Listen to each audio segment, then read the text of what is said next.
Alrighty, I guess we're live. And we're live. Okay. Well, intro as always. Hello, motherfuckers. Okay, we are back to, what's today? Episode number 11. Number 11. X on prep. 11. And we have an exciting guest here today. So excited. David. Yes. Do you want to do a quick little intro of who you are? Yeah. Oh, God. Who am I? Who am I? So David Morin, born in Germany, 1974, 47 years old, father for, been in fitness for about 20 years. Wait, 4? I didn't. Yeah. Wow. I thought you I had didn't- 3 kids. I told him 3. Yeah. It was Wow. 4. Yeah. My bad. Four kids, two sons and 2 daughters from 2 different marriages. Now I'm single.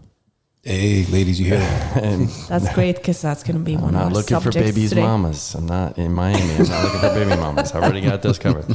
But yeah, fitness is my passion because it helped me get through those troubling times of divorce and the financial things that come with divorce and custody battles. So I turned to fitness for mental health, and then from there it was just this transformative process. I moved to New York. Fitness became publications before social media was out, so I was big into publications, muscle fitness. I was a contributor to Men's Health, documentaries, The Perfect Physique, like whatever. Anything related to fitness, like I'm passionate about. I'm passionate about human potential, the opportunity to influence people to discover their hidden like secrets about what they could be if they just eliminate, whatever they think they are. Mm-hmm. So that's me. I mean, I'm a philosophy, I guess. I don't know. Nice. Cheers. You've done, well, so I said we got to know each other through friends in common, Caroline and TJ. And I think, before I knew you were this guy who's been on a lot of magazine covers, right? So tell me a little bit about that. Well, I mean, I started shooting for magazines in New York in like 2004. Around that time, maybe a lot of you know, if you know TJ. TJ is like an icon. There were two guys that were like, these are the guys, that were doing all the business, booking all the covers, doing all the gigs, and that was TJ Hoban and Greg Plitt. Wow. Greg came out a little later than TJ was already. The funniest thing that I bust TJ's balls about sometimes is when I was I think when I was like 17, I was a junior in high school, and I would get this magazine called International Male, and International Male was like the stud stripper guys, the guys that would wear like the cool, like it was clothes that today you'd find in Zara, but it would be like, tight fitting, you'd show chest, and it was like muscular dudes, like jacked, and you're like, I was 17, I was like, what the fuck, these dudes are studs, man. I want to be, and then I saw like, there's fucking TJ Hope. Wow. That's crazy. Wait, did you know him then? No. I didn't know him. Yeah, I didn't know him. So I was like, that dude's abs are perfect. Look at that. And then, of course, when you move to New York, you find out, you go to an agency. I worked with R&L, which was like, you walk into their office and it was just like comp cards. Back in the day, you just had a shelf, like dudes on a shelf. Wow. It was like you walk through and there's like, clients would walk through and they'd find a card and, oh, I like his look. And it was like perfect. It was like total product packaging of people on a wall. It was kind of weird. But anyway, so then there was TJ and then there was Greg. And when I moved to New York, it was a real hustle, man. It wasn't this hype train, it was you talk to people, you knock on doors, you introduce yourself, and then you gotta prove yourself. Mm-hmm. So you gotta show up in shape. That's like bare minimum. You show up in shape. Mm-hmm. But being able to execute technique, and this is 35 millimeter days. We talked about this, right? Mm-hmm. It was like you had a contact shoot. People, you new school people, photography out there, we're spoiled. Mm-hmm. You got a digital mirrorless camera. You can take 1,000 shots and adjust the lighting and all the variables to get what you want. Mm-hmm. Back in the day, it was like one shot every time. If you're gonna do an action shot where they got to catch you with the right light, with like, you're in the air and you're executing technique proper. It was. I think a lot of people kind of lose that because I've realized. So I said I'm 37, when I turned 37. I've done photography a long time, and I still think like that when I photograph, that the picture in the camera still has to be like 90% good, you know? So many people these days, like I've shot with people and they will show me the picture and I'm like, like we need to, you know, we need to adjust the lighting because I want to see and like kind of have an input.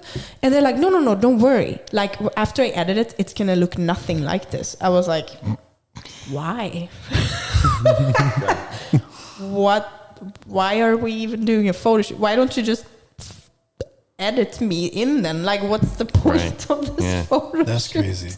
I didn't even know that TJ was around that time with Greg. That's crazy. Yeah.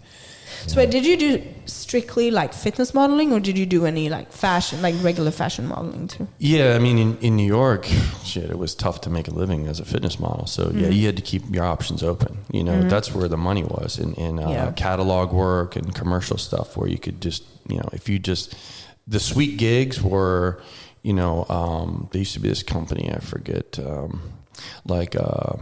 was the name of that?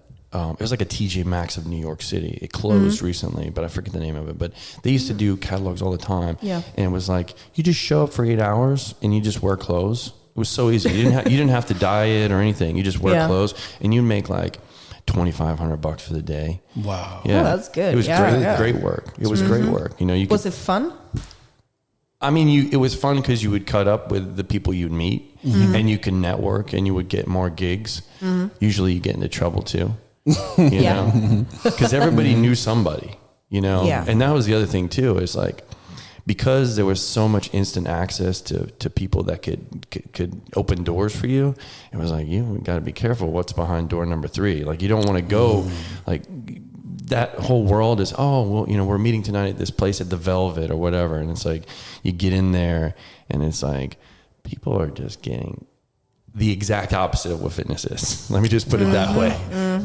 And you have to be disciplined. If you don't have that discipline, you can have all the discipline in the world, but what are your intentions for getting in shape? Are you trying to be sexy?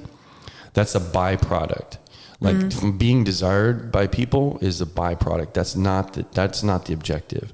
No. So that's the thing a lot of people need to weigh out in their mind. Because I actually wanted you to talk a little bit about the male aspect there. So I used to train supermodels for runway for very big agencies in New York. I was in New York too, so I didn't do the actual modeling, but I was working with models. So they would send me models and tell me, Max, please train this girl. She's walking the runway in 2 months. Please train her. So she would come to me, I would train her, and she would be like, yeah, they put me on the juice diet right now, so I'm not allowed to eat anything. So this is the first thing. Then also past week I walked Miami Swim Week runway for the second time. So real question backstage. This is a real question. Don't even this is not even what I want to get into. Real question. So a girl comes up to me, she said, hey, you know, you look really good and everything. I need some help. I need some advice. She said, what do I do before I walk the runway?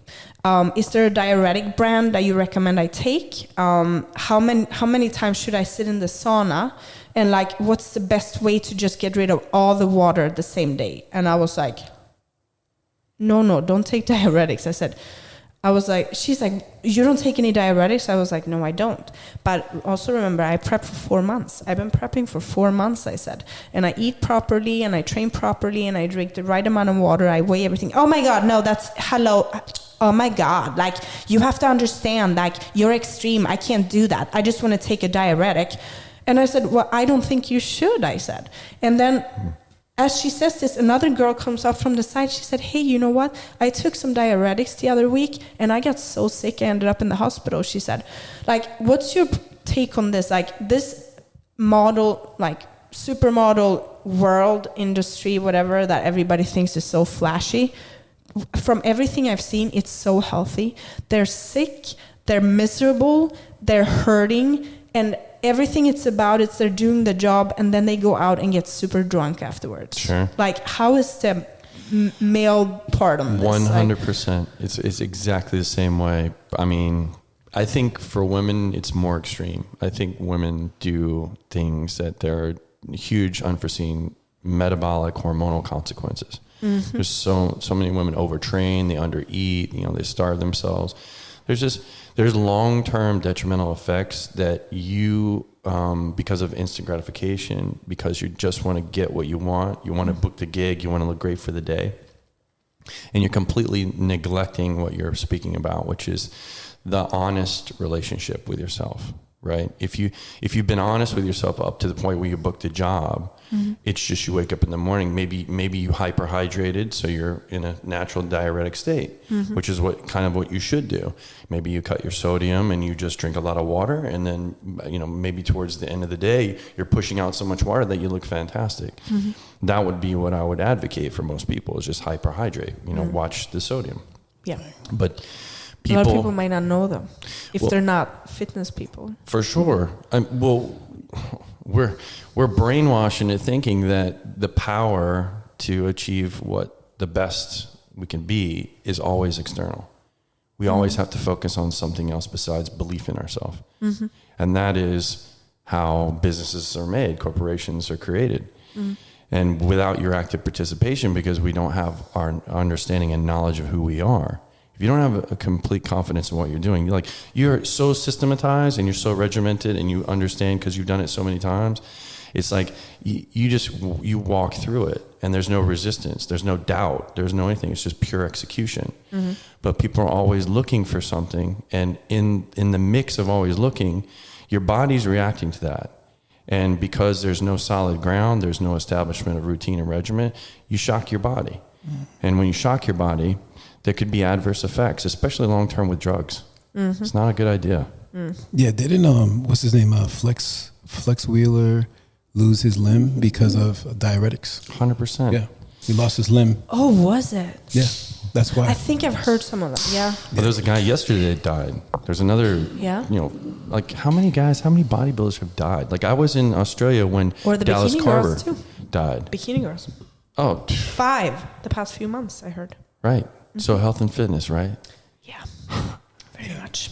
I think it has a lot to do with, obviously, people take things to the extreme. You become very addicted to your body, and then you develop, obviously, which we all have, body dysphoria, and you want to be the best of the best of the best. You're like, oh wait, my legs are not big enough. Oh wait, my back's not big enough, and then it becomes an obsession, as opposed to just kind of just looking at your body and saying, wow, I've worked hard. I look great, because how far could you really take your body? That's something I wanted to ask you. Is there any limit to taking your body to the extreme, or, just from your perspective, because you've been doing this for a very long time, you have a lot of experience in this. And have you ever dealt with any personal issues yourself? I don't know if you want to answer this question, but, so that way everyone can know. It's easy to get caught up, I can tell you that, because you're comparing yourself to other people. There's an inner world and there's an outer world. And when you use someone else to measure your own value, it can have some utility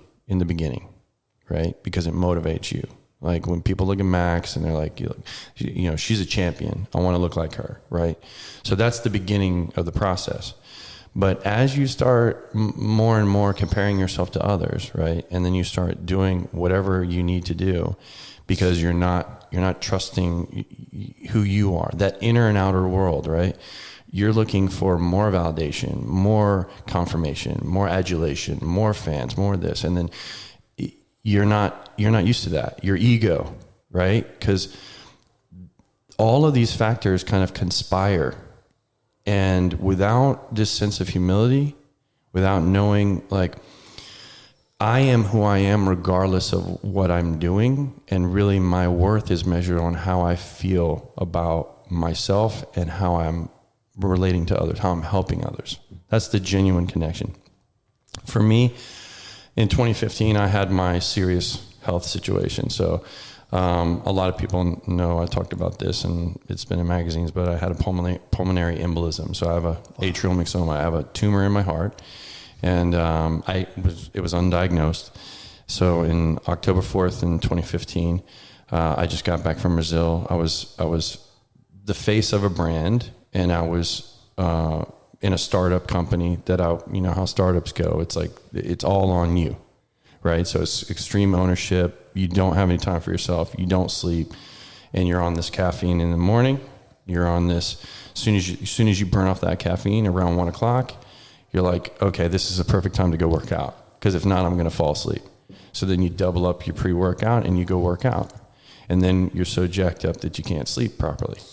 So you're justifying this because you're looking at your productivity and you're like, I'm good. I'm a high performer. I feel great. Until the one day where you reach limits. You understand your limits. And that was me. So I got back from Brazil. I felt tired. I was like, God, I need to go get some sun, go for a run. I was holding a lot of water, cortisol. I felt just super stressed. My body was still in Brazil. I was eating food from Brazil, coming back. It was just, people don't understand that. So I went for a run. I came back. I took a shower, and it was like I started feeling that upper chest congestion. You know, I started coughing. And I felt this phlegm start building up, and I was like, when I would listen to myself breathe, I could hear it was just building up like fluid.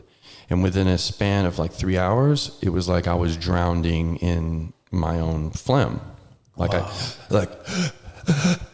And I was trying to breathe, and I started panicking because, you know, if you can't breathe properly, it just kicks in your nervous system, and you just everything cascades into constriction. You know, everything starts constricting, and then it snowballs.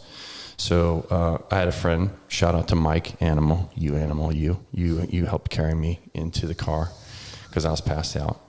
And they brought me to the hospital, and they induced me into a coma for 5 days. Oh, wow. Yeah. And on my birthday, thank God, I extubated myself. So when most people know about, you know, when COVID, you know, like respirators have been in the news lately, you know that when you're induced into a coma, you can't breathe on your own. So no matter how strong I thought I was, you know, I was doing walking lunges with 225. I was like the strongest I've ever been. And there I was, a helpless, hopeless motherfucker that couldn't breathe on my own. I didn't have the strength to do that.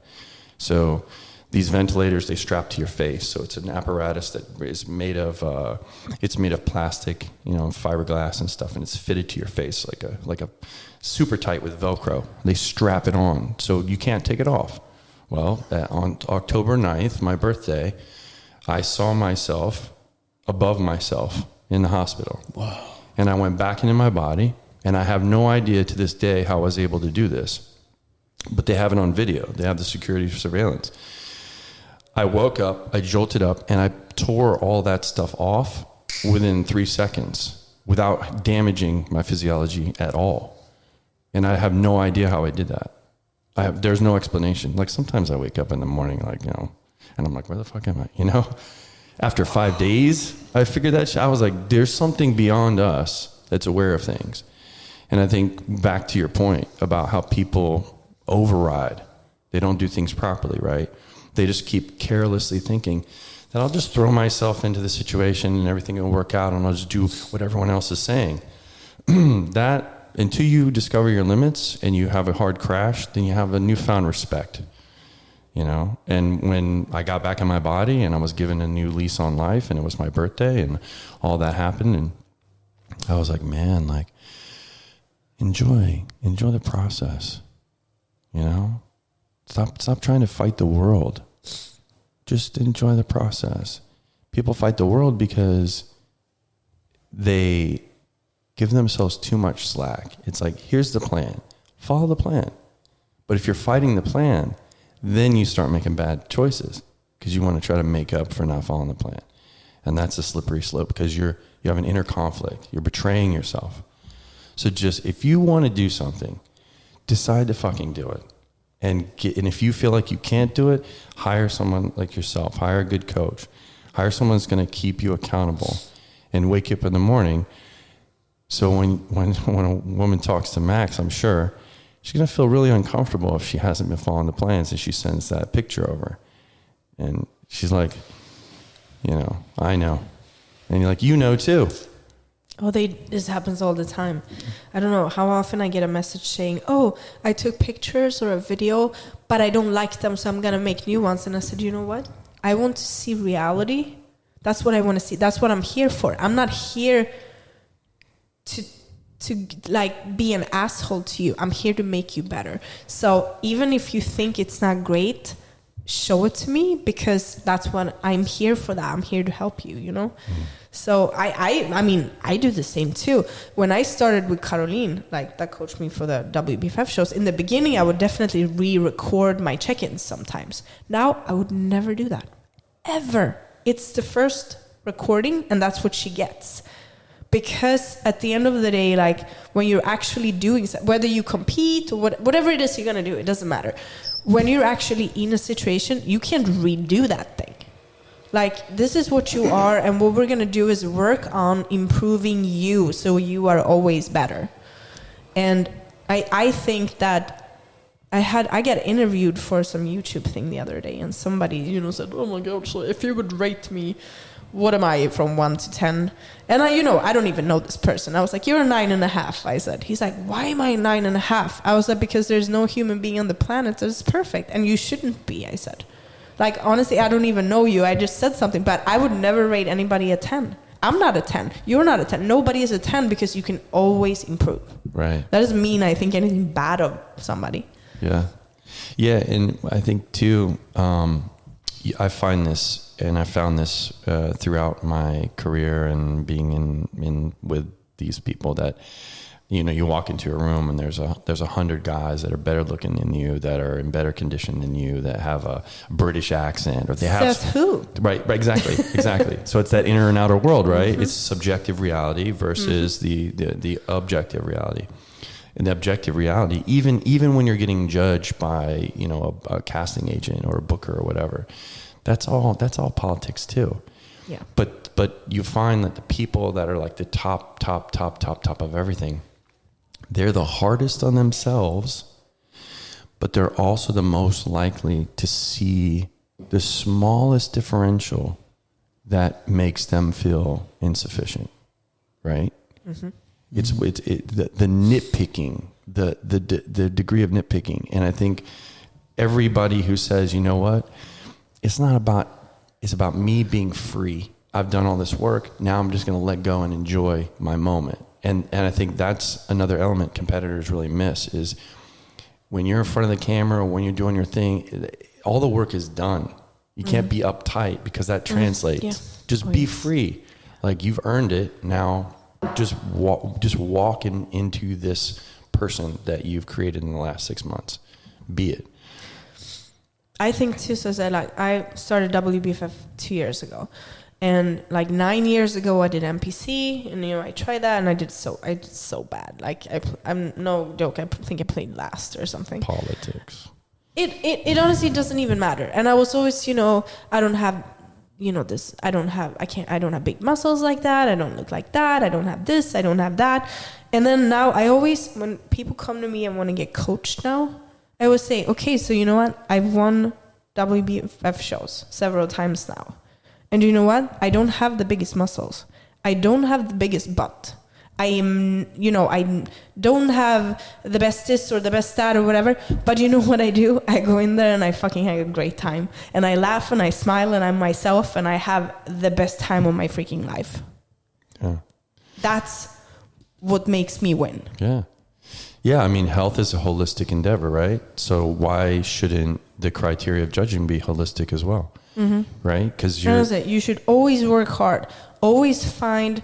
But it's the thing, you always have to look at yourself, and you always need to want to improve. Like, you always need to want to work on something, but it doesn't mean you have to be disappointed with what you have right now. Yeah. I said, I'm always gonna want to change that. People say, oh my God, why? No, you look great. Yeah, I do. So what? But I always want to work on something, because the day I don't have anything to work on, what's the point of living anymore? Like, what am I going to do then? Yeah. Yeah. And how do you make the transitions? Like, so I'm 47 and, I'm in okay shape. I'm not in the best shape I've been in my life. And I'm okay with that. I've proven what I want to prove. Do you feel good? Yeah. You happy? I mean, I feel healthy. I think you look great, bro. Thank you. Especially for 47. I mean, that's just also, you are the best shape you have ever been as a 47-year-old. That's true. 100%. Yeah, and I think that your hard work it shows, because this is like, for me, this is like an example of someone that that has dieted, that has figured it out. You figured your body out. You know what's good for your body, and it's keeping you young. It's, you know, you're kind of like anti-aging at this point, because he's at 47. I didn't think you were 47 years old. And this is, anyone listening, if you were to see this guy in person, like, you would think like, wow, like, this guy looks super young for his age. And that's because of how good you've treated your body throughout the years. Yeah. So yeah, that is, everyone's going to hit that turn in life. Yeah. You're going to hit it, you know, unless of course you're one of these people that there's nothing else to live for except, you know, what you're doing right now, which I have respect for that too. But, you know, I have kids, so it's about leaving. I was just going to say, Yeah. I assume that's your thing. So leaving a legacy is super important. So it's you got to find a way to turn the corner. No matter how passionate you are about something, you have to find a way to take a little bit of that energy when you reach a certain stage and go, I'm going to take a little bit of this time and put it over here now. Because, yeah, dude, training is an obsession. It's such a selfish thing, right? And it's a super rewarding thing, because it's like we talked about, there's the inner world and outer world. And when you're in your inner world and you know you're on, it's like you feel like you're blissed out, like you're in heaven, you know. It's like wow, like I've invested so much effort and dedication into this feeling, and I look the part. It's not, I look the part, I feel the part, and you make impact. There's no greater way than to really control your image and have an impactful image. But it's like a cover on a magazine. Yeah. When you open up you see some buff dude, it's like perfect symmetry, abs are great delts, V taper, whatever it is. And then you open up the thing and it's like, you know, Biff is a part-time, you know, bouncer at a club, you know, and he's a promoter, all these things, right? And, you know, he's 35, but he hasn't lived much life. You know, there's not much there. Yeah. And what really inspires people is not so much what you see on the surface, but how much adversity have you faced? You know, it's like, how deep can you dig? Because I don't resonate with people that, you know, don't go through shit, like real shit, and pick yourself up back again. Yeah, I think so too. It's same. I think you've been through crazy things. You've been through crazy things. I've been through crazy things. And we always we want to help people. We want to tell people, and we want to kind of help them not make mistakes, right? But I also think sometimes that I don't think anybody can really make a change and really understand what they need to do until shit happens. Because it's very hard. You can hear somebody's story, you're like, oh shit, that sounds crazy. I don't want to be through that. But you can't fully understand it until you're there. So I think something crazy kind of has to happen to most people for you to really want to make a change. Yeah, and you can't let what happened break you. Like you go through a relationship, broken heart, get shit on, get betrayed, get cheated on. You're a surfer. You get on the biggest wave ever. You get dumped. You crack your head. Now you're in a neck brace, but you love surfing. The chick who had one arm, eaten off by a shark, she's still out there surfing. That's another thing. They tell you, oh, you walk down a road, you fall in a hole. You walk down the road, you fall in a hole. Well, don't walk down that fucking road. No, fuck you, because I was born to go down this road. Yeah. And if it means falling down that hole 10 times, I know one day I'm going to get past that, because that's the road I've been set to go down in my life. Yeah. And I think a lot of people avoid repeating the same mistakes because they think it's going to happen the way it did. So they're in a way living in the past because they're shaping their moment based on, didn't you learn your lesson? Bro, I think if there's happiness on the way there somehow, if it really makes you happy, it's worth it. Yeah. Yeah. And happiness, the more the vessel is carved out by sorrow, the more happiness and joy it can carry. So there's a real magic to converting, pain and tearing muscle and realizing, oh, I'm an adaptive creature. The more I can incrementally in small doses traumatize myself, right? The more I realize it's the trauma that creates tremendousness, right? And confidence. So it's like this idea of knowing I'm not going to be afraid. Oh, I'm afraid of falling. Well, fucking, sleep on the floor for a couple of days. You won't be afraid of the ground. How about that? Right? Yeah. It's like, figure out a way to wrap your head around the fact that you're an adaptive creature. But if you don't experience that that thing inside of you that no matter what you go through, you can adapt to it, that atrophies. That confidence atrophies. And people don't want to test themselves. They're like, I hated running. It's like, now I run. Whatever you hate, fucking do it. I agree. That's, you know? I 100% agree Yes. with that. I had a question for you. What are the 2 greatest lessons that you've learned in life so far? That reduces a lot down. That's a big task. I would say the 2 greatest lessons I've learned in my life would be dedicate yourself to a practice every single day, no matter what it is. If it's something that you want to do and you feel like there's no way in hell you can do it, just how do you eat an elephant? One piece at a time.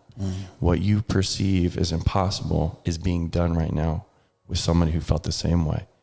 So just dedicate yourself to a practice, because that's the thing, is like putting your initiative and your steps and your energy towards something. It doesn't matter, like we talked about, the inner world and outer world. You're validating yourself every single day. That doesn't require anybody else to give you approval. And that practice, once you said, I built this, I own this happiness, no one can take it from me. And if it's your own little weird world where you're one of those movement monkey dudes, it's like, those dudes are so happy. I'm like, do your thing, man. I can never do that because my kids would just make fun of me. But it's like one of those things where it's make a practice, make a plan your work your plan. Those 3 things every day. Dedicate yourself to a practice that makes you feel free, makes you feel happy, because there's a big world out there that wants to sell you and tell you what you are. And if you got that core of knowing that I am what I'm doing right now, I'm dedicated 100% to what I'm doing, and I'm free in that. No one can take that from you. What's your practice? My practice every day is to dedicate myself to something that puts me in the moment, whether that's training or music. There's various different techniques that you can use because humans are complex. We're multidimensional beings. With training, it was more about converting my anger into something that I could tangibly measure and go, wow, anger is a useful, utility to plug into, put my fucking Disturbed on, wah, and I'm fucking lifting, and I'm like, yeah, anger, I can feed off of it. Mm-hmm. And then you come out of the gym and you're a really nice guy, right? Uh-huh. It's weird how that works. Yeah. So that if it's music, that's how, music. I started playing guitar when I lost my virginity at 15 years old. So that's always been my mistress. My guitar's been my mistress that's never cheated on me, right? So I've always been able to go, I'm going through a heartache or whatever. I can take that emotional complexity of whatever I feel like I can't control. Because for men, we want to protect and we want to provide. And when a woman doesn't give you that anymore, doesn't give you that ability and says, you don't have any control over me. And you know what? Like that's their power over you. And a man's power is, no, like you have to respect me. And it's like, that's what happens in those areas that you can't control. Find something that you can control that converts whatever it is that you're going through into something that serves you. So be an alchemist is really what it is. But don't just be an alchemist in one dimension, because if you do that, you're going to be boxed in. You're going to be the actor that only does the silly roles or the action roles, right? You want to be the person that is able to walk into a room and connect to everybody, because you have so many facets. Because whatever the workout, it's like workouts. It's like, we're doing front squats. Well, I don't do front squats. Well, why not? Well, because I've never learned how to do them, because I don't adapt to them well, right? You can back squat 315, but you can only, front squat 135. Well, that's a deficiency. Okay, so I don't want to talk about my deficiencies. Oh, okay. Now I get it. So you're not well-rounded in your adaptation.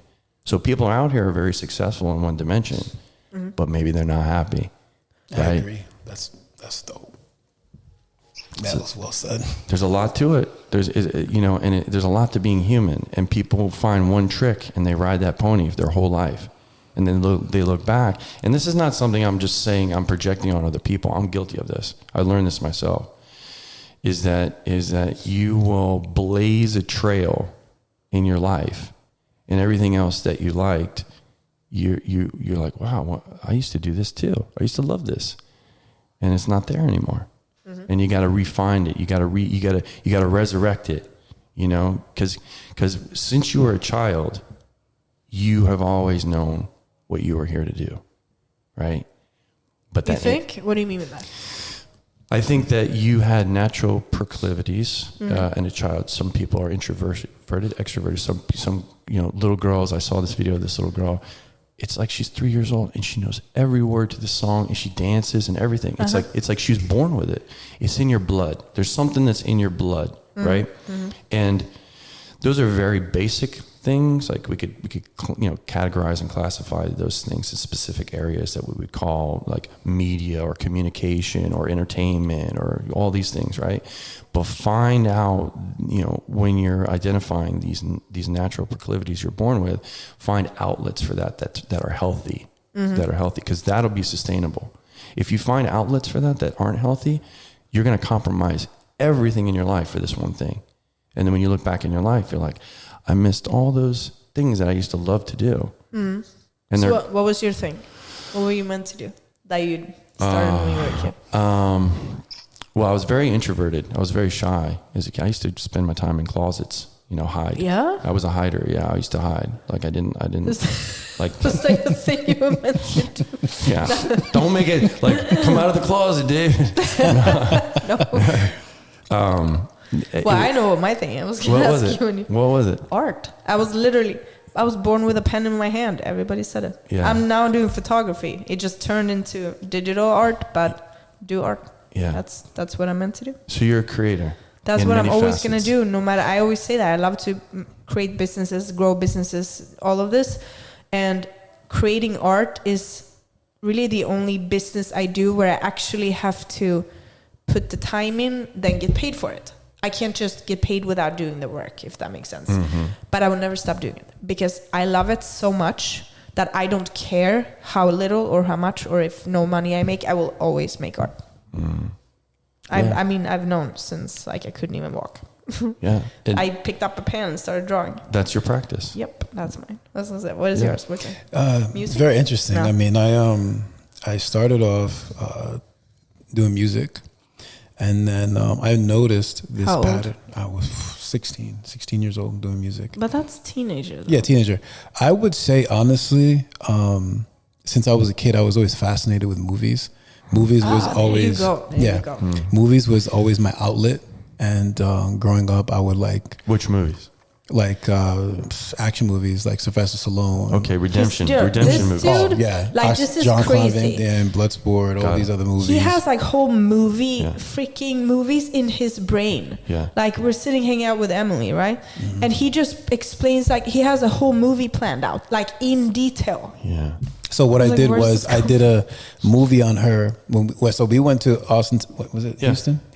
Yeah. Houston. Yeah. I know Emily. Yeah, I think I said Austin. I was like, oh, maybe I'm wrong. Houston, Texas, and we were sitting on the couch, and I did her movie in my head. I already have it planned out. Yeah. And then I did Emily's movie in my head. I just went with the flow, and I just started noticing. That's when I really noticed. I'm like, man, like I really enjoy creating film. And I would definitely want to be in a film one day. And it was interesting, like. My entire life, like I would recite movies. Like I know, like if you play a movie, I tell you the whole movie, like step by step and like with words and everything. And then when I started doing bodybuilding in 2015, the funniest thing happened. So I'm not that funny, but my coach was, my coach was training me. Yeah, it's not that funny. It's not that funny. It really isn't. I mean, sometimes we say things like that, but I'm over there, I'm posing and stuff. Finally getting in tune because I wasn't doing cardio at first. But my coach's wife, she's like, you know what? You'd be great in movies. You know that? You should definitely start doing some movies. For some reason, I just feel like I see you in Hollywood and all that. I'm like, oh, wow. And now doing these recordings that we do and all this other stuff is really now starting to resonate with me. I'm like, man, like how come I haven't really been focusing on that? But the cool thing was recently I was on a TV show. So I guess God is kind of like, I appreciate that. I guess God was telling me, hey, you're great at fitness, but like, all right, now let's try to venture out because fitness is for me was the foundation. Sure. Like it got me in shape. Confidence, exactly. Because I was very introvert also, as you are. Yeah. And it's been interesting. Yeah. That's fascinating. Your imagination is the element that we create with, right? Yeah. And at a young age, our imagination is influenced by all these external images, right? And most of the stories and movies you find have a common theme, and that's the hero's journey, right? Joseph Campbell wrote a book called The Man with a Thousand Faces, and it's about basically Star Wars or any gladiator or any movie that you want to talk about that inspires you because it hits on all these notes. And it's about every human being goes through these cycles probably every 9 years or so. And it's this, you're living your normal life.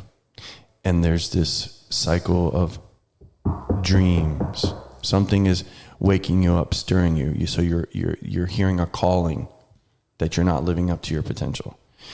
And at first you don't want to hear it. You want to deny it, right? Which is the story of Rocky or whatever, right? And Adrian plays this kind of protagonist to say, I believe in you, right? So she plays like this religious God figure, she believes in him so much. So she pushes him, inspires him.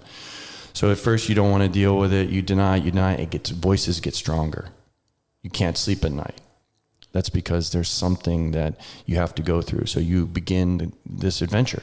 So now you've committed to what you want to do, movie career, fitness, whatever that you're trying to do, because it's gonna cost you your normal life. What was your thing though? We never got your thing except hiding in the closet.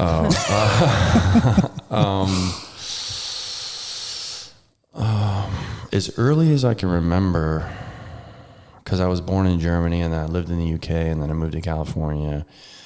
I could say my earliest influences were definitely music, But that's my original point is you have an imagination that's an original, right? Everything we live in a world of imagination. The table was fabricated, the TV, how everything works is from people's imagination. So we live in imagination. And the challenge is you affirming to yourself that you have something original, because you are an original. And that process of fighting off what you're seeing around you and how that's trying to influence your imagination of yourself and what you can create versus you believing in yourself and knowing that I'm going to craft something that's purely original. Like it's hard. That's the hardest thing. Like my name is not original. English, the language I speak, is not original. My clothes, my style, my car, nothing's original. So what is original about me? My experience. So how do I take my life and my experience and then create an art form that people can open up a book, or they can look at a film, or they can see you and go, wow, like that's a transformation. Look at what she's gone through. Like those old Jack Daniels whiskey pictures, like that's a hardcore transformation, right? Yeah. So yeah, that was a big part of my life. It's hard to pin down. Right? That's the playful thing about conversation. I feel is like people want exact, definitive terms about things, about who you are. Right? They want to characterize you. Right? And you're still in play. We're still trying to figure that out. And when you do think you figured that out, like you said, what's the point? Right? If you're satisfied, what's the point? If you figured yourself out, what's the point? I never want to be satisfied. It doesn't mean I'm unhappy. You should be happy on the way, but you should never be fully satisfied. I feel like the day I was like, yep, this is it. Okay, I'm ready to go now. Yeah. It's interesting that you say sometimes, the vision is right in front of you, but you just kind of keep like pushing it back. And just hearing you speak right now, I'm just having these images in my head how every time I want to create a reel on Instagram or something, I want to make it this big cinematic movie when you only have 7 to 12 seconds to make something impactful. Yeah.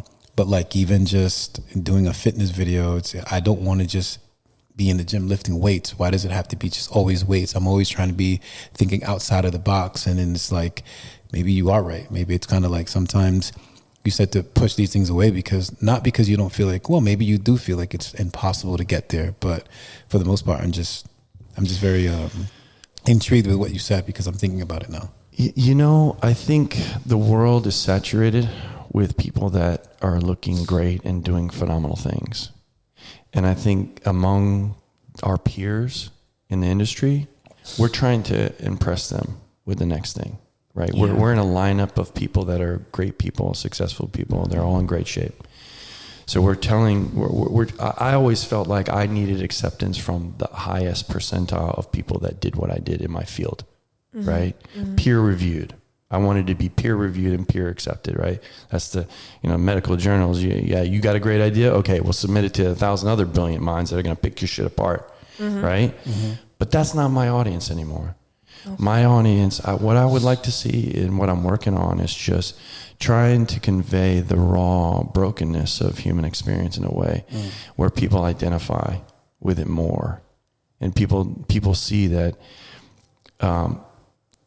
you are not the end product, right? You realize, like when you eat a meal, it's not that you don't rush through the meal. I mean, I guess if you're on prep, you do, but most people, they are enjoying the meal. It's not the destination. It's not finishing the meal that's the objective. Then we're sad. We eat like vacuums. Right. Yeah. Right. But a cheat meal, you're like, hey, let me chew this food real slow. Of course. I'm going to chew this real slow because it's the journey. It's the journey. Yeah. So trying to get people to see, like I would love to see fitness content that's about people honestly expressing that complexity of brokenness. And that you're trying to fix that. You're breaking yourself in the gym because that's what it's taken to fix the broken person that you don't ever want to see again. Yeah. Wow. This is such a good point, because I remember when I first tried competing, I tried APC and everything. I remember that everything was just about after the show. The whole prep, I could not wait to be done. I agree. Well, now I said, I don't have any cravings anymore. For the last 2 years, I don't get cravings because I'm not waiting for the show to be over, because I love the prep. And it's like every single day. I mean, now I'm like, I'm ready to do this show, but I'm enjoying every single day of it.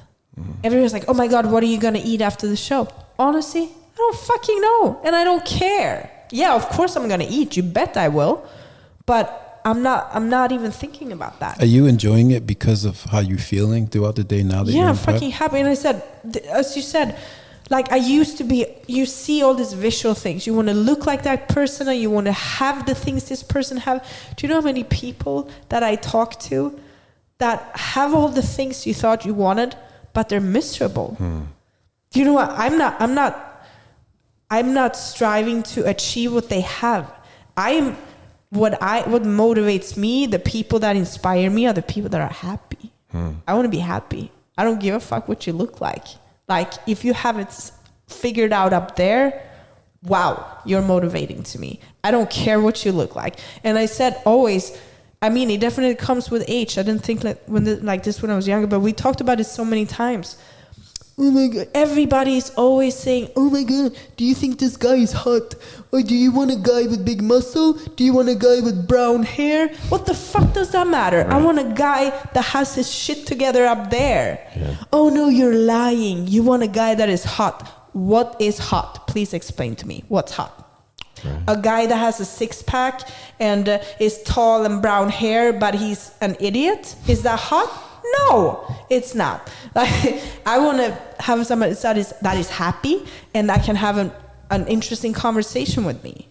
And, I know, and it doesn't even, don't even try to explain to people, because they're just saying, oh, you're just lying. You just want somebody that looks hot. No. Yeah. Do you know that I can't even, other girls will say, oh, Max, look at this guy I found. Isn't he hot? I don't know. Yeah. I said, I don't know. He's not ugly, but I don't know. They're projecting what they want because they're living through you. You're disappointing them because they want you to be someone who isn't intelligent and doesn't value internal values. Because I think if you're healthy and happy, you are going to shine beauty on the outside. Right. Yeah, that's the goal. Right. You fall in love with the journey. You're in the moment. Do you believe that? Let's say, I mean, I don't know if this was real or not, but I've heard somebody said it the other day. I just want to get your perspective on this. Let's say the more bad you do on earth and the more of a not so good person that you are, do you think that it shows in your physicality? Yeah.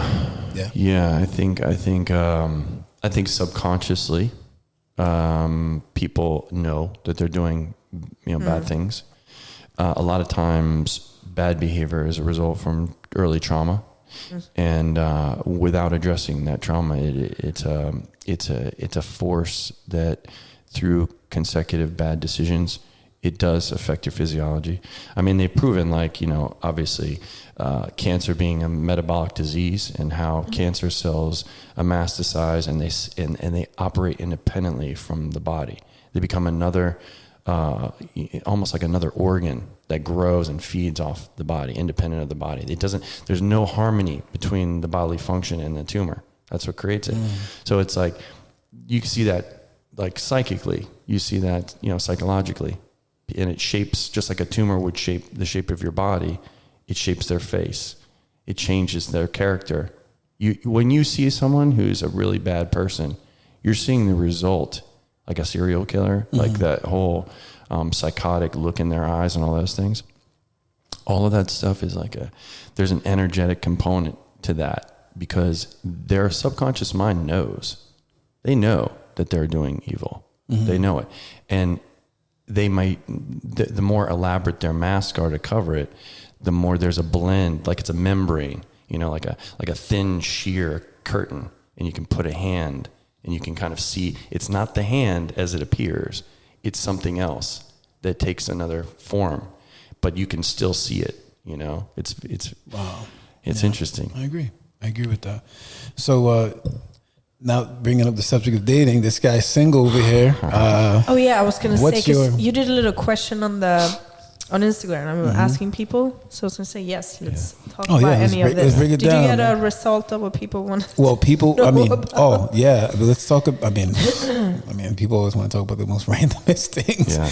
But I don't know if I want to bring it up. Why are you even hesitating? Spit it I know out, what's wrong with me. All right.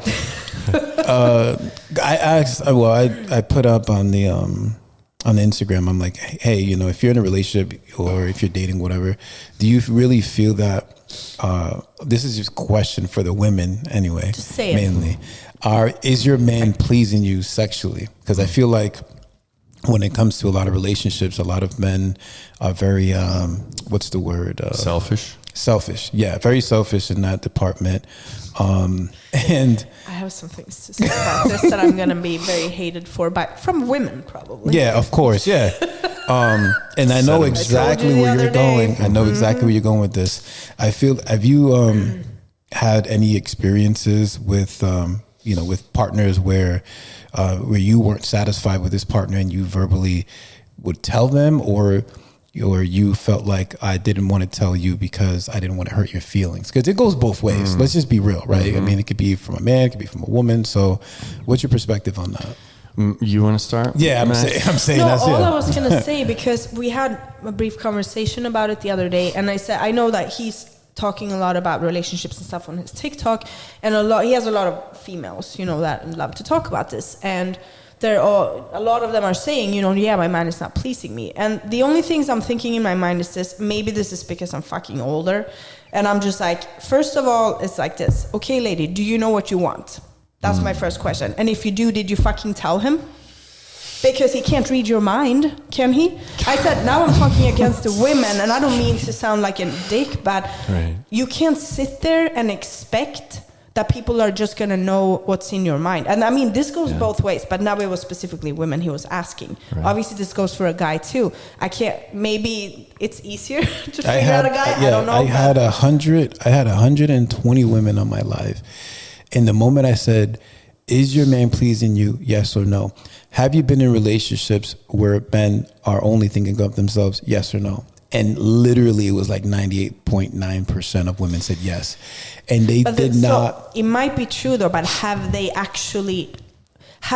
in their mind thought, I wish he did this, but they didn't say the words out? That's another unicorn. The unicorn over here is really hitting on something, because women are very bad at saying what they want. Well, this is what they said. And I used to be like, I'm saying it because I'm a woman. If you want him to communicate what you want, you got to communicate what you want. Yeah, and a lot of them said, "Well, I just feel bad. I feel like it's going to hurt his feelings," and then he get, and that's what they mainly they were saying. Is this gonna how is that ever going to get better? Right. Exactly. So, so hurt his fucking feelings then, like. I don't know. But there's a lot of women. There's a lot of women that believe in that whole mind reading thing. There's, the prevalence. If you do another, then maybe know what they should bring into the bedroom. Bring in a fucking psychic into the bedroom. Do another survey in Miami. Do another survey in Miami. Okay. Yes. Your next survey is going to be how many of you ladies like to get your cards read, and do you like psychics, right? Because bitches, if you can't, you're out here looking for someone to read your mind. Yeah. Right? Yeah. I'm not saying, obviously, and this goes for both men and women. Yeah. Sometimes maybe they have actually expressed and it's not working anyway. That's a whole different story. I'm just meaning a lot of times people aren't saying anything. And I said, I'm too fucking old. So it's like, if I'm going to meet someone, because here's the thing, if you meet a new person, you don't know, right? You don't know what's going to happen. I was like, I'm not going to it's the same. I meal prep for a competition. I cook my own food because I'm not going to give this responsibility to somebody else. It's the same in the fucking bedroom. Exactly. I'm not going to give this responsibility to somebody else. Okay, so someone's going to cook for you. Someone's going to cook and you've got a recipe.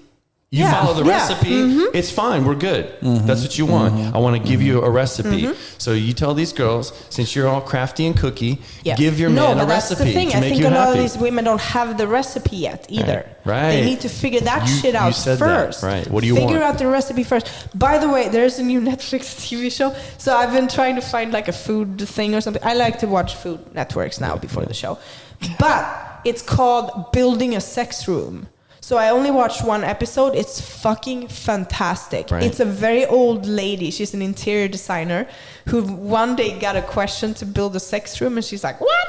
And now that's her whole business. Wow, it is. Interesting. I only watched one episode, and I'm hooked. It is amazing. Sure, environment is everything. They're like doing a bunch of tests on the couples to figure out what they need to put in the room. It's very interesting. Like, you guys gotta watch this. Now I'm gonna get a whole free advertisement for this TV show, but brilliant. Yeah. Like, very good.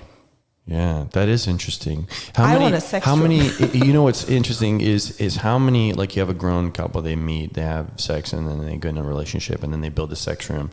How much, if you were to walk through that sex room, and they were like without their partner, and they could disclose the elements of what they included, right? I brought this and this. Most of those elements would come from past lovers, would come from the past. Because you're taught. Yeah, of course, right? Of course. So previous lovers, previous relationships teach you. But no, yes and no. So that's what I said. Watch the TV show. Because the designer, she does tests on the couples. So her goal is to bring in things to this room that they have never tried in their life.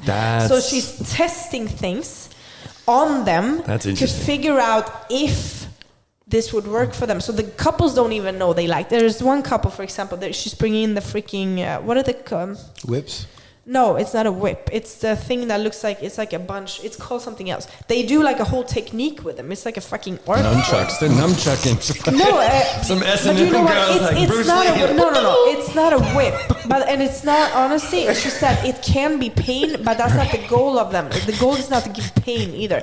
So she does a test on them. You guys are laughing. You have to watch the episode. No, it's not at all what you think it is. No, I'm not laughing. No, so nobody in this couple has ever tried. When she brings them in, they're like, "What's that?" Right. They say first. Then they bring in an artist who specializes in this.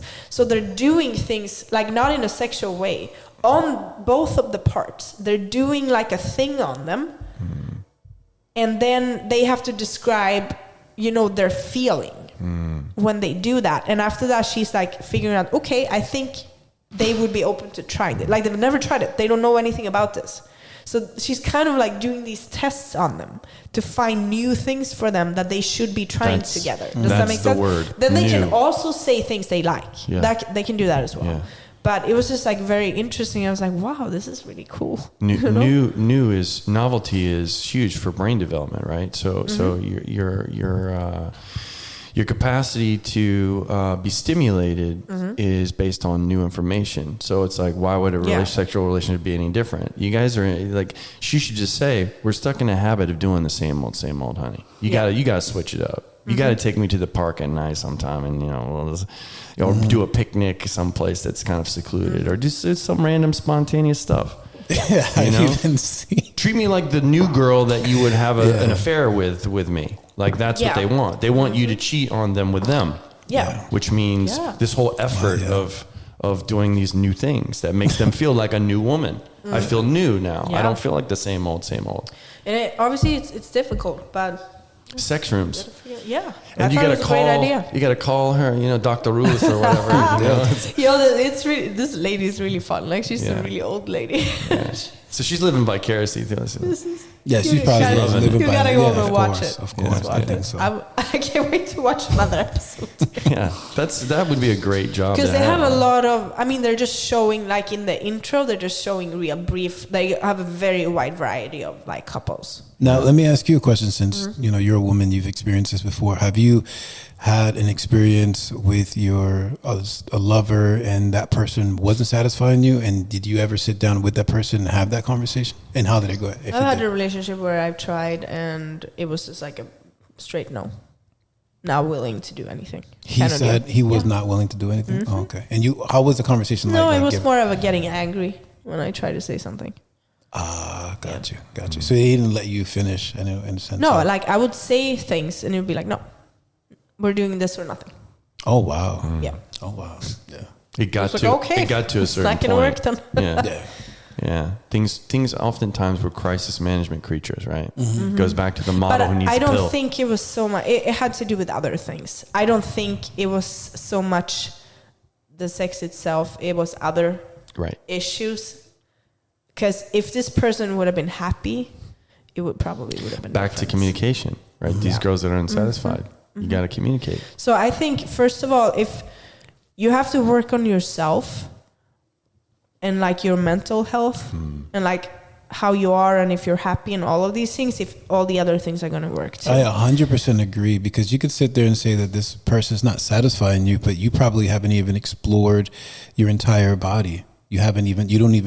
You internally don't even know what really satisfies you anyway, because you probably haven't reached that limit yet either. So. A lot of people are dealing with stress and shit in their life in general, and that's going to like block some of that. You're not going to be able to do. Right. And women are most oftentimes the creative force in a relationship. So even though men are supposed to take the initiative, right, in pursuit of sex, of courting, traditionally, I said. I'm from Sweden, I said I know it's very different. I was like, said who? I need a European one, I guess. Yeah. So I think women share this, have the burden more of creativity. Women are the cooks. I'm not to sound sexist, I've never been one to wait for a guy to make a move. I don't understand that. Yeah, I think we got to move to Europe, bro. So like men are supposed to propose. Why? Right. Why? Men are supposed to ask you out for a date. Why? That's a valid point. I mean, it depends on the ratio, right? Because there's high value men that are less available, and when there's more women, they're the ones that women are pursuing. Yeah. So it all depends on environment. Yeah. And I also say I definitely appreciate a man doing things. Like I love if somebody holds up the door for me or something, but I could hold up a door for a guy too. I'm not trying to be like a feminist person. That's not what it is. Like I genuinely appreciate men that are men, But I just mean, if you're a woman, don't sit around and wait and expect men to do things. Because that's not how it should be. Right. Yeah. I just want to make it clear what I'm saying. There's a bunch of baggage, right? We all walk in with a bunch of baggage, which is from our parents, and every relationship's different. You got to figure out what works for you. Set the rules in the beginning. Communicate what you like, and if it's your partner, they're going to be willing to do most anything to keep things going. Yeah. You know? I agree. Yeah. All I got from this is I'm moving to Europe. We're moving to Europe. Screw this. Aggressive females out here. I need somebody to We're tell me, hey, traveling listen. the world, Mr. King. What are you talking if about? we're We got traveling, big shit going on. I need to go there. I think they're more aggressive and then tell her what's up. So This needs to be a whole other. This needs to be a whole other episode. Oh yeah, also. I agree because we're over an hour now, right? Yeah. We would love for you to come back again. I Oh, would love to be definitely. here Yeah. again. Yeah. Loved it. Loved the conversation. So It we're was trying awesome. to keep the episodes not too long Yeah, of course. either, so people stay. Attention. Yeah. And you get some good clips here. Because we're saying a lot of good stuff. We want people to listen. Yeah, I agree. Any last words that you want to say, or anything that you want to? It's your life. It's your rules. You know, take ownership. Just take extreme ownership. Don't be a bitch and play victim. Just own your shit. Everything you've gone through in your life happened to you for a reason. Just understand that it has a certain purpose, and that certain purpose is found in how you use it. Just use it to your benefit. And just keep forever forward. Keep moving forward. Good things will come. Perfect. I agree. Also, if anybody wants to follow you, I'm going to put all the links and everything downstairs. We got to do the flow plug. Tell me before what we go. that is. Okay. He has a product that is supposed to help me breathe, and I love it. So after my embolism, so this is, you can go to getflow2.com, and this is a respiratory enhancement product. You know, breathing, Wim Hof, central nervous system regulation, immune function. But you know, people don't know 80% of fat is excreted through respiration. You actually breathe out fat. I didn't know that. Wow. Yeah, You just taught me something. So how do I lose so much fat even though I can't breathe? hit training. So I don't do HIIT training. no, yeah, No, you don't I do only any lift cardio. weights. Well, that's kind of your hit. Yeah. So- Well, like I told you, when I work out, I always can breathe perfect. But as soon as I leave, because of the area I live in, or in my building, I think it's mold in the building. Yeah. Because when we travel, I don't have these issues. It's only here. Ah, yeah. So Could be, yeah. Any one of those, I I like smell that. it. Yeah, try it. So, wait, so what do you put it in your hand and do a rub spray- them, Do a right? spray in your hand, and what I do is I nebulize. Rub it. You know? Oh. So just create a Am I little. still in there? Yeah. You're there. Just create a little pocket. Close your eyes. In the nose. Out the mouth. This is like the breathing thing we did. What's it called? Breath work.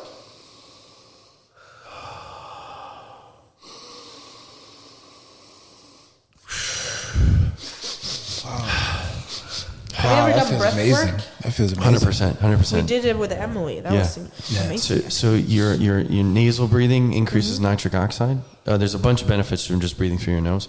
But so after my embolism, I was in Thailand. I was feeling sick, and I went to this Thai place, and this old man had this stuff, and he was like, "That's not what it is. That was one of the ingredients that I brought back." So I formulated this thing. It's all locally produced. You know, it's all organic essential oils here, and Can you use it every day? you can use it every day. Like I spray it in the shower in the steam that wakes me up in the morning. I use it in the What sauna. about the sauna? I always use it in the sauna too. wow. Yeah, on the hot rocks, and I pour water on the hot rocks. But basically, so your cognitive ability, it's yours. Oh. Is the cognitive abilities impaired from not breathing, right? You can't think straight when you can't breathe. Your immune system's impaired. Your immune system's impaired when you can't breathe.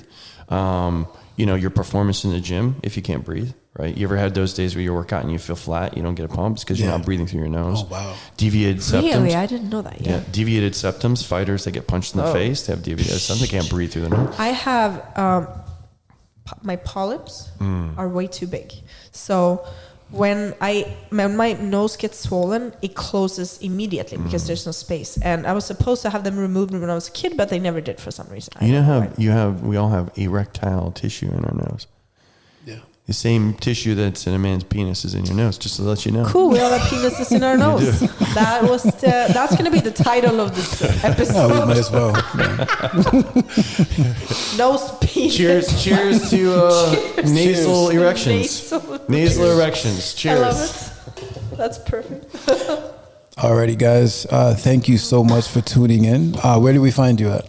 So I'm going to put all the links in the caption. Get Gotcha. more in. You can get more in. That's me. Perfect. Cool. Thank you, Achilles. No, you're welcome. Thank you so much Thank for you, coming. My pleasure. Bye-bye. Adios.